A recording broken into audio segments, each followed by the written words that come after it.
Dedicaremos este exercício ao desenho do corpo humano em posições que dão a ideia de movimento.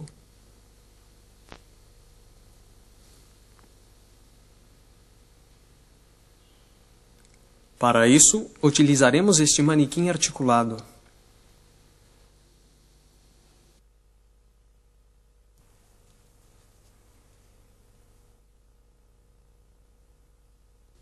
Para ajudar, aqui estão as proporções de Lisipe, um escultor grego que definiu as proporções ideais para o corpo humano. A altura total do corpo é 8 vezes a da cabeça. Aqui estão 2 gravuras de músculos que serão úteis para desenhar os contornos do corpo humano.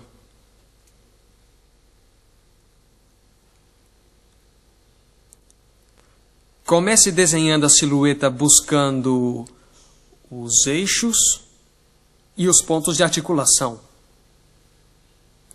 Procure respeitar as proporções.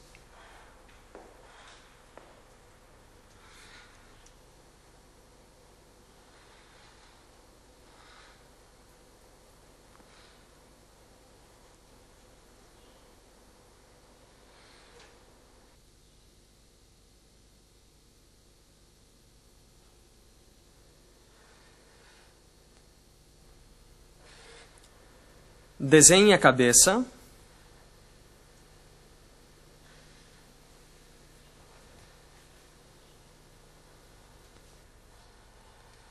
A articulação dos punhos e as mãos.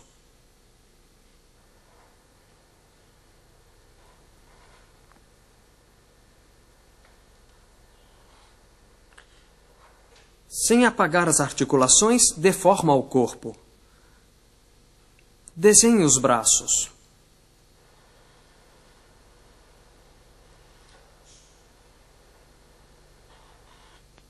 Cuidado para não desenhá-los muito grande. Muito bem.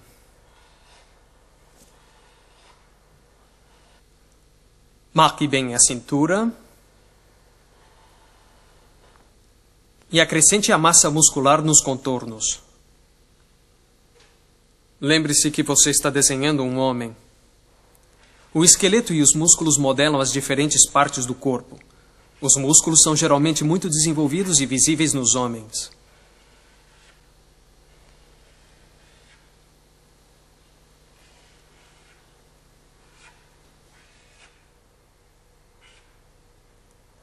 Muito bem. Indique o tórax. Sombreie mais, mas não exagere.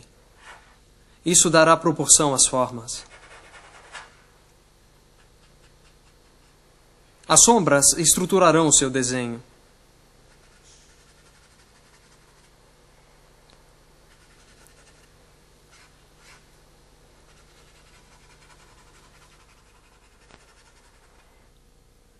Agora vamos desenhar uma silhueta feminina a partir do manequim. Sem fazer o croquis. Observe. As medidas para a mulher são mais ou menos as mesmas do homem. Mas a cintura é mais alta, os quadris mais largos e os ombros são um pouco mais estreitos.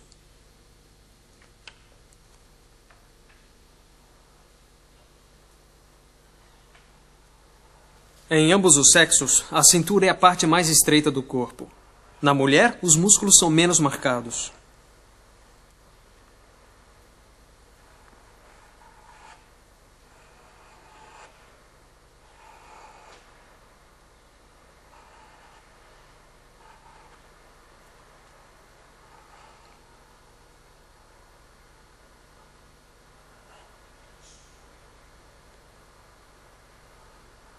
Complete o braço partindo da parte superior. Observe. O lápis vermelho ou sanguínea é o material mais agradável para se trabalhar, pois o seu efeito é mais suave do que o do carvão, retendo melhor a luz. Termine o braço e dê forma aos músculos.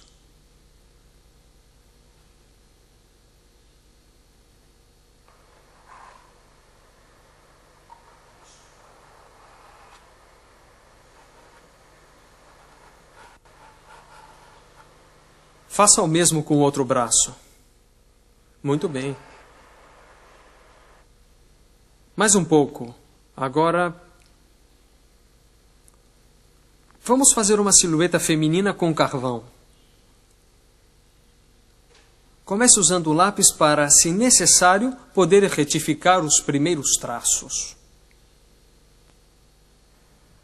Quando você começar esse tipo de desenho, a primeira coisa a fazer são os eixos, mesmo que se trate de um simples croquis. Trace sempre as linhas diretrizes grandes.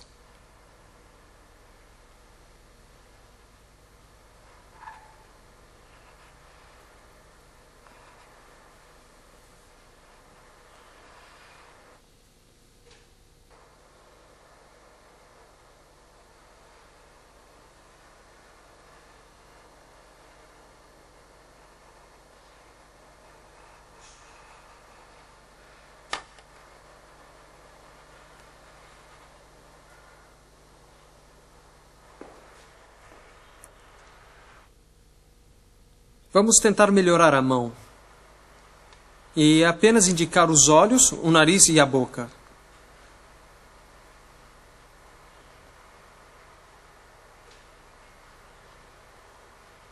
Continue com o carvão. Observe como Marie desenha as sombras. As sombras mais claras dão volume ao corpo. As mais escuras indicam as zonas menos iluminadas.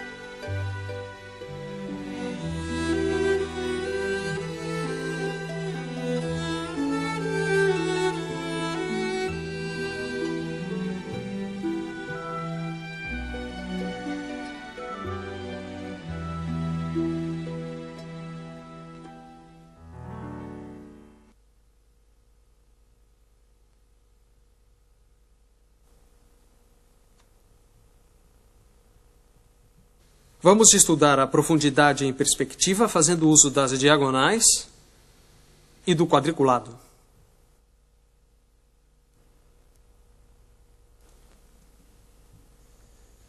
Como calculo o espaço entre as colunas à medida que se distanciam? Pelo sistema de diagonais. Traço a segunda linha que determina o primeiro espaço entre as colunas.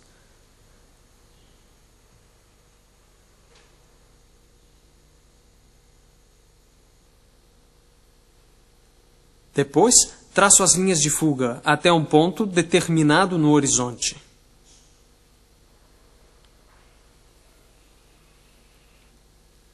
Uma.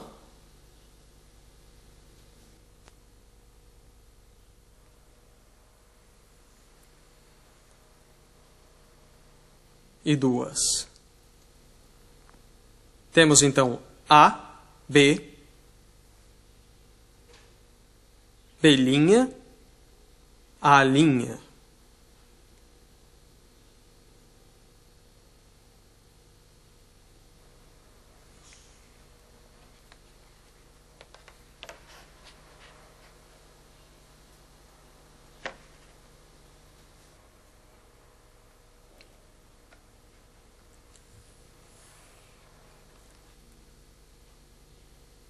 A partir de A', traço a diagonal que coincide com esse ponto, que é o lugar onde ela corta o horizonte. Deste ponto, traço uma vertical, e assim tenho o segundo módulo. Se você traçar uma linha a partir do ângulo do primeiro módulo, que cruze a linha do horizonte no ponto de encontro com a linha de fuga inferior, Você terá que traçar a vertical para obter um segundo módulo. Se desse ponto você traçar uma outra diagonal que passe pela linha do horizonte, quando ela atinge a linha de fuga inferior, você terá outro módulo. E pode continuar assim até o infinito. Agora, desenhe os capitéis e o arco de cada módulo. Obrigada.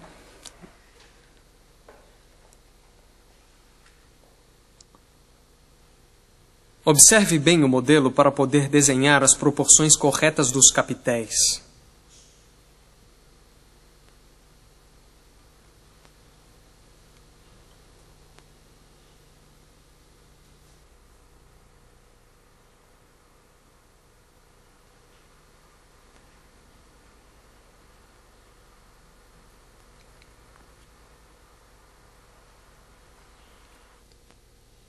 Desenhe o segundo capitel menor.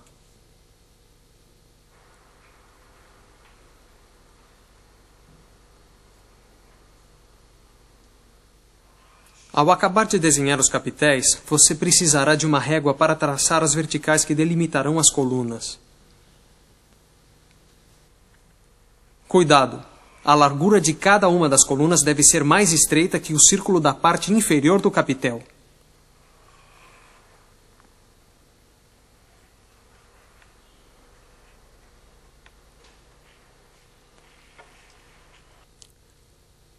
Agora vamos traçar um triângulo para definir uma largura idêntica a todos os quadrados do quadriculado. Depois, prolonguemos as linhas dos quadrados até o ponto de fuga, estabelecendo a profundidade de um quadrado formado por 3 módulos.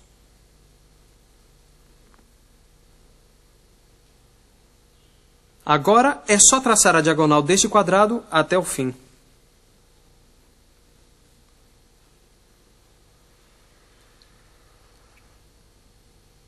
Esses pontos fornecerão os limites sucessivos dos quadrados em profundidade, o que permitirá traçar o quadriculado em perspectiva frontal. Esse gênero de quadriculado lhe servirá como uma base muito útil para quando você quiser desenhar objetos regulares ou irregulares situados em diferentes profundidades.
A luz natural ou artificial cria todas as sombras.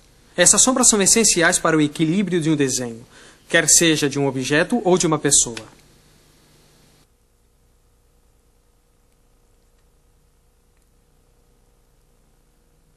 Nesse exercício, vamos estudar como traçar silhuetas humanas em perspectiva sobre diferentes planos em profundidade. Como você pode ver, já desenhamos a primeira silhueta. E já traçamos a linha do horizonte. Agora vamos indicar as linhas de perspectiva.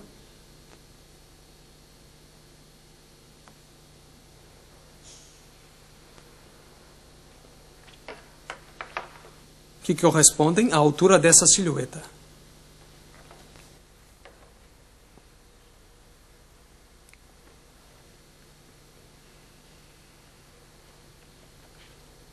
A segunda silhueta pode ser colocada aqui. Se quisermos colocá-la mais afastada do que a primeira, é preciso desenhá-la conservando as mesmas linhas de perspectiva. Ela será menor, portanto parecerá mais afastada, criando o efeito de perspectiva.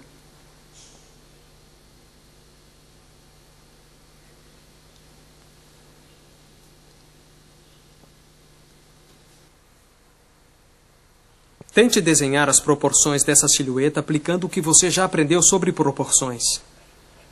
Lembre-se de que o comprimento das pernas é igual à metade da altura total do modelo. Como se faz para colocar uma terceira silhueta no mesmo plano que a segunda?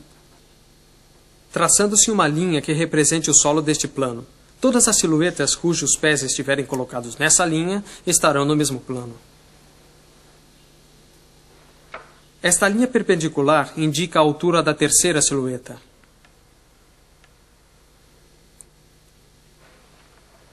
Para que as duas silhuetas sejam do mesmo tamanho, traça-se uma linha para marcar a altura da cabeça da segunda silhueta. Claro que, se a silhueta é de uma criança, deve ser menor, mas seus pés devem estar na mesma linha. Para dar vida a uma silhueta, é preciso desenhar também a sua sombra. As sombras projetadas pela luz do sol e pela luz artificial são diferentes. Por que essa diferença? Veja. Imaginemos 3 silhuetas iluminadas por uma lâmpada, isso é, por uma luz artificial.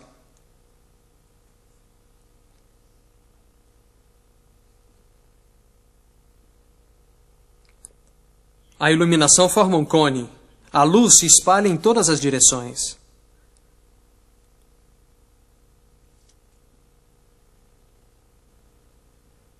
Dependendo do lugar onde as silhuetas são colocadas, em relação à luz, suas sombras serão orientadas de modo diferente.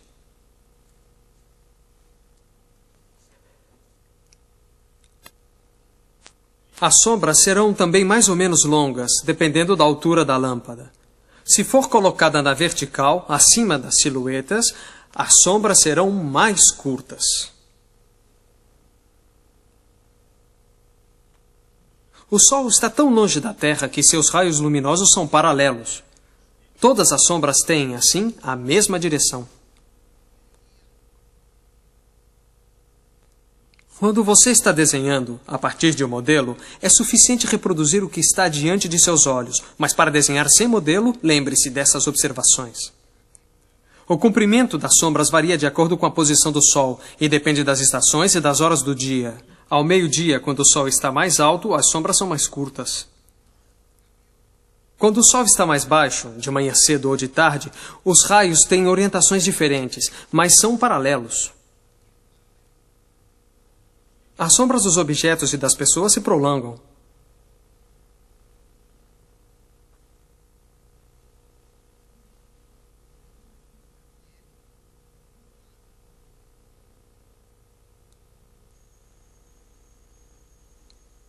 Elas ficam paralelas aos raios do Sol, como acontece com essas 3 silhuetas.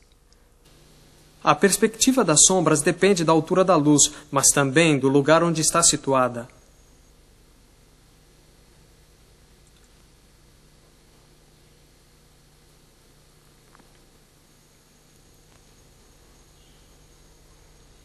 E que medida se usa para determinar o tamanho de uma sombra?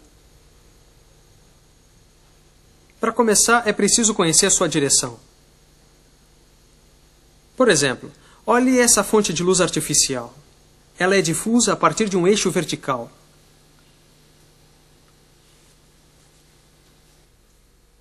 Os raios que formam os lados do cone de luz e as linhas da base do eixo central orientam as sombras e sua perspectiva.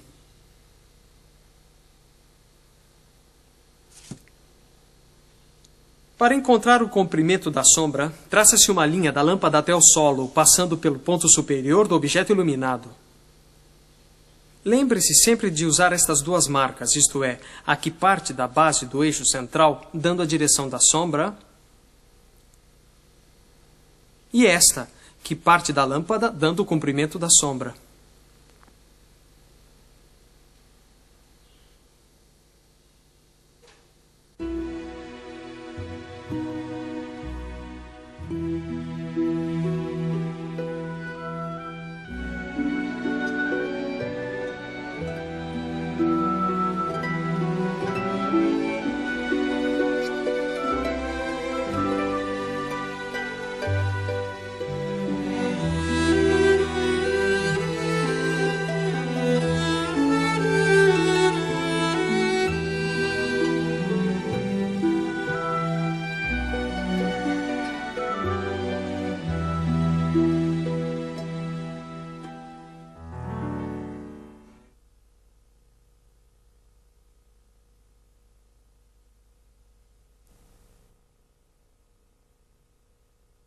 Bem, agora você vai desenhar uma natureza morta de cor. Desta forma, você fará uma revisão do que aprendeu sobre perspectiva e também sobre a projeção das sombras.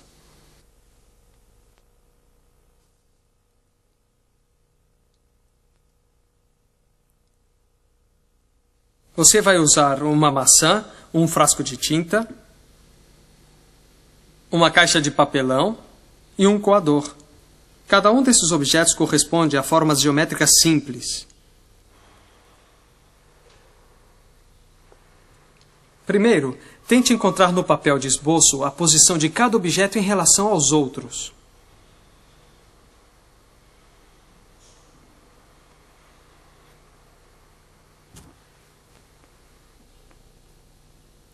Não está bom. Como se faz? Bem, vejamos. Não se preocupe. É preciso fazer vários esboços até conseguir um desenho final. Nunca se esqueça de desenhar as bases dos objetos. É sempre melhor fazer os desenhos grandes. Assim é mais fácil e os traços são mais naturais.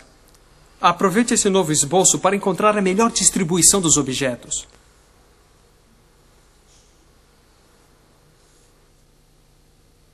Agora é a sua vez.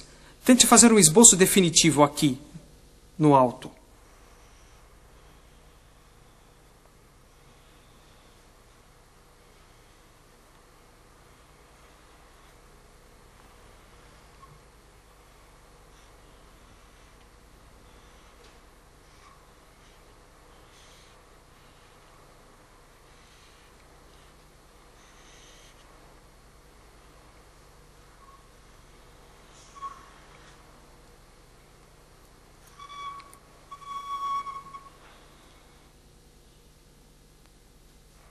O cone do coador deve ser um pouco maior do que a maçã.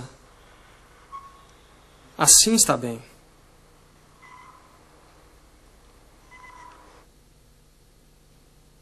Ainda pode ser maior, assim como o volume da maçã. O cilindro do vaso também deve ser maior para manter as proporções em equilíbrio.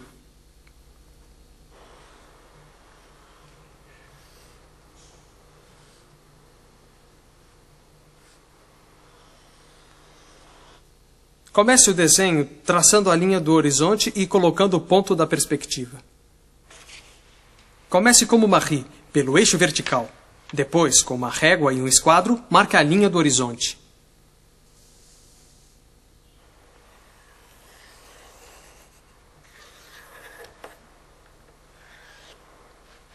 Agora você pode desenhar os contornos dos objetos.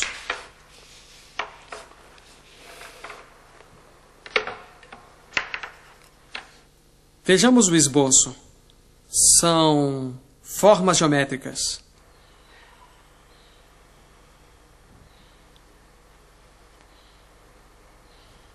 A maçã tem mais ou menos a forma de uma esfera.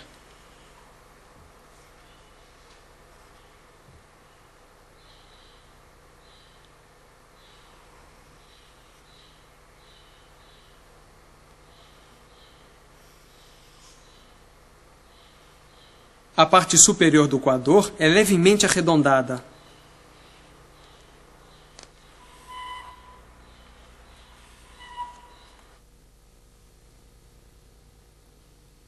O vaso de tinta é cilíndrico.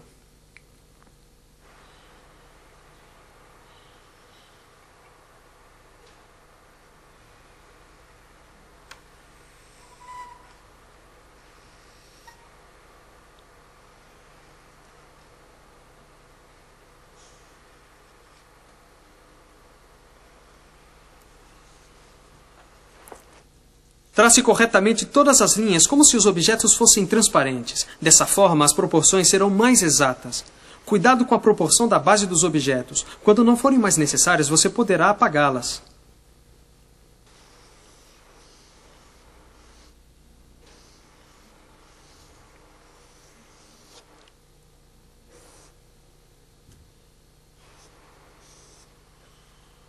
A caixa de papelão é um prisma retangular.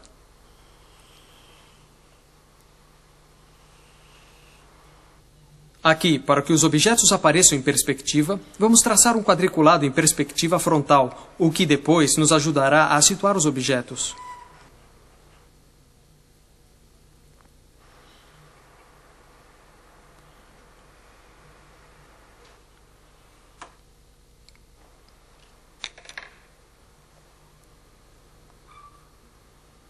Tudo torna-se mais preciso.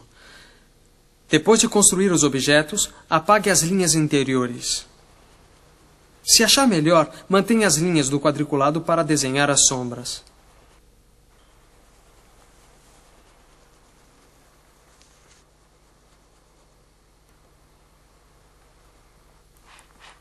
Como se desenha a luz? De lado, para que se possa ver as sombras. Luz natural? Sim. Faça todas as sombras orientadas na mesma direção e que não sejam muito longas, porque a luz está no alto.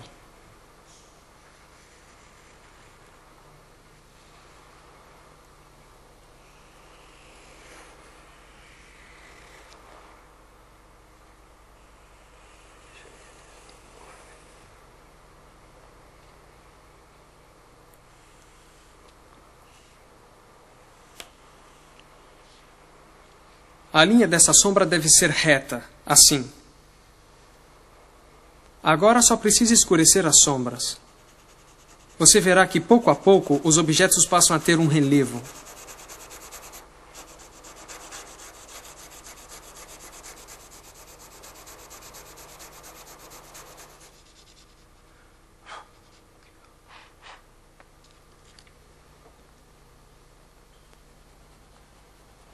Esse tipo de exercício é muito útil para aprender a posicionar os objetos no espaço e em perspectiva. Quando você estiver dominando essas noções, poderá começar a desenhar tudo o que quiser.